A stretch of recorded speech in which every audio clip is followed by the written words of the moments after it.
Sports fans, you do not want to miss a 2-day basketball camp I have put together with my man Mike Kelly of Hoops 101. It will be on June 4th and 5th at Culver City High School in Los Angeles, and we will combine cutting-edge techniques with some of the best instructors and speakers around to improve your total approach to the game. If you're in the area or can make it to LA that weekend, register today. Space is limited. You in?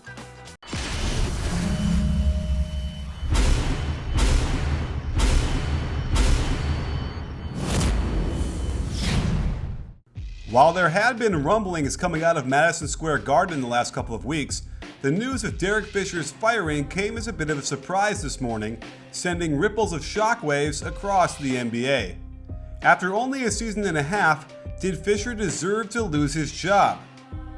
Last year was a disaster, but one need only look at the roster to see there weren't many wins when trotting out Shane Larkin, Jason Smith, and Tim Hardaway playing the most minutes. Coming into this year, the first sign appeared. During training camp, Derek Fisher got special permission to leave the East Coast to visit with his family in California.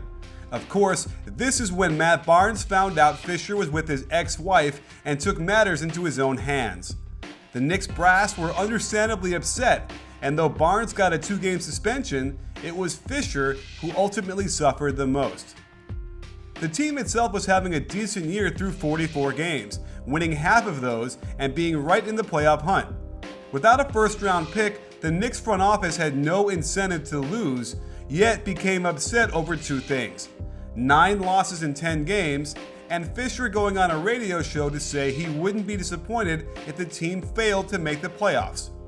If that wasn't the icing on the cake, then a potential free agent signee in Rajon Rondo said he didn't think he'd fit in very well in the triangle. And being a triangle coach, I can certainly understand why he would say that. But Fisher's competitive juices from his playing days got going, and he fired back with a response that does nothing to signal to Rondo that the Knicks would even want him on their team. And so, the fall was quick and it was steep. Riding a pair of 5-game losing streaks sandwiched around a win over the hapless Phoenix Suns, Phil Jackson stepped in and gave the reins to interim coach Kurt Rambis. Let's dive into the footage to see what was happening on the court that caused this team to struggle as much as it did. Their defense is ranked 20th in the league, closer to average than last, but there was some troubling signs with respect to how the team defended the pick and roll across the board. While there was evidence that they would ice the sideline pick and roll, they would have the big man drop back so deep into the lane that it was easy pickings for the guard to get great looks in rhythm. The big man positioning on the pick and roll was so deep by every defender that it led me to believe this is how it was being taught by the coaching staff. While containment is a key component to defending the pick and roll, if you give professional players this much room to operate, you're going to struggle to get defensive stops consistently. And that was certainly the case in New York. The next place I checked in on was 3-point shooting, and this was a revelation. The New York Knicks defense is elite at defending the 3-point shot, ranking 4th in fewest threes allowed, 5th in fewest threes taken against them, and 6th in opponents' 3-point field goal percentage. First off, I quickly saw multiple instances of Melo in a good defensive stance, focused on stopping the ball with good energy. And the Knicks defense was definitely focused on keeping track of 3-point shooters and closing out to challenge them in the air. Again, Melo is in good position, engaged with the man and where the ball is, and fights hard around screens to provide pressure on the shooter. And he wasn't getting lost on the weak side, able to be in good help position, then close out on his man and get a hand up. All the Knicks seemed to play with much more energy in the perimeter when they weren't dealing with the pick and roll. And here, Melo was able to keep in front of Morris on this ISO and pressure the miss perfectly.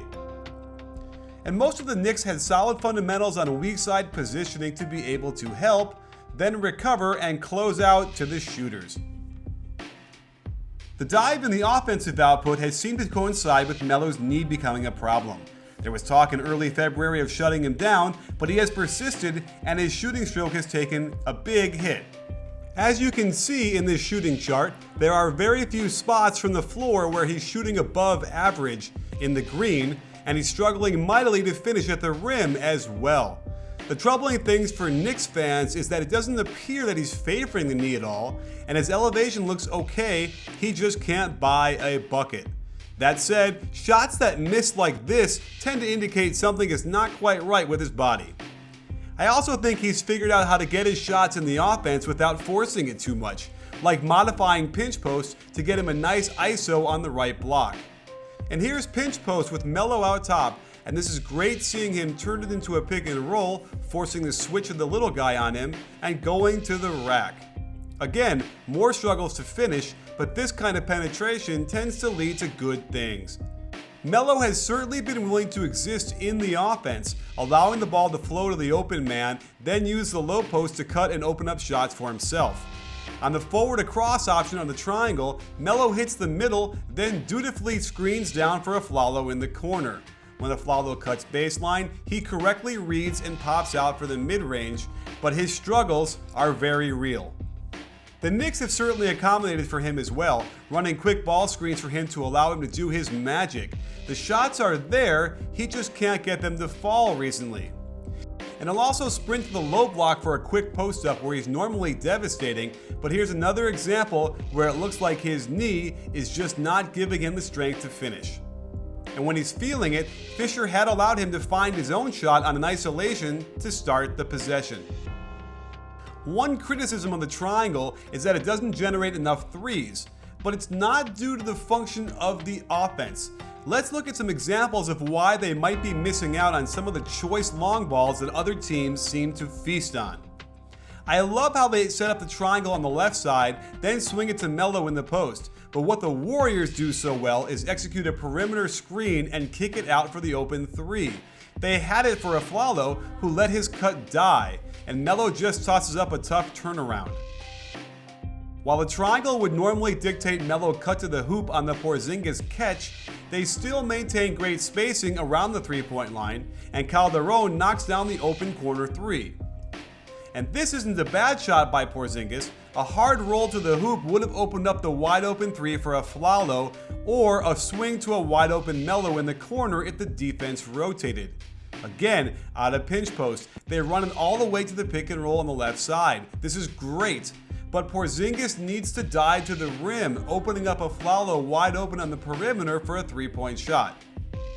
Same with Serafin, but he doesn't dive. Had he done that, look at the weak side. One defender for two of the Knicks' best shooters. A simple skip would have gotten them an open three. The corner option of the triangle is a screen and roll, and when run correctly, you either get a three by the ball handler, or the initial wing passer gets a flare screen for the three in the corner. And the natural progression for the wing player after making the post entry pass is to cut inside to the hoop, then back out to the corner for the spot up. So I hope it's clear that the triangle offense has plenty of action and spacing to get all the threes you want. The issue is more about how the players are choosing to run it, and that's when you need an experienced hand to guide them through these options and help make better decisions. If that were happening, the Knicks could unlock a whole new offense where the ball moves faster across the court to wide open three-point shots. Taking a quick peek at some lineup data, one group really caught my eye. The four-man lineup of Melo, Lopez, Afflalo, and Galloway has some real juice to it. One key is that you have three very good defensive players around Melo who can make plays to get stops with good athletic ability and physical toughness. Then you get them running the offense with good spacing around Lopez in the post in a 4-out alignment, and it's clear to me why this lineup's net rating leads the team. In fact, Galloway appears in 4 of the top 5 4-man lineups and in 6 of the top 7 5-man lineups. Over the last 8 games, he's averaged 31 minutes a game, and while the record hasn't been good, he has certainly been a net positive compared to the overall net rating of the team. Were things like not guiding the offense to hunt for the threes that were there, or coaching the pick and roll defense to give up easy shots worthy of firing the coach? Could Fisher have played Galloway more earlier so the team could have gelled around this group of players more? Why was Sasha Vujacic ever on the floor? In today's NBA, when you sign that head coach's contract, you're basically sealing your fate that you will get fired eventually. We've already seen it 5 times this year, and there are several other coaches who are probably on their way. There are times it might be justified, and in this case, there seem to be too many knives flying at Fisher from all angles. When you have trouble keeping your players engaged and staying on the same page as the front office publicly, and your team is losing, it's inevitable that you will lose your coaching position. Brian Shaw made a similar exit in Denver last year, and the list of unsuccessful Phil Jackson assistants getting fired mid-year continues to grow. This could be a coincidence, or it could mean there's a need for a fundamental shift in approach, either with the way they implement the triangle offense, or the way they communicate and motivate their players.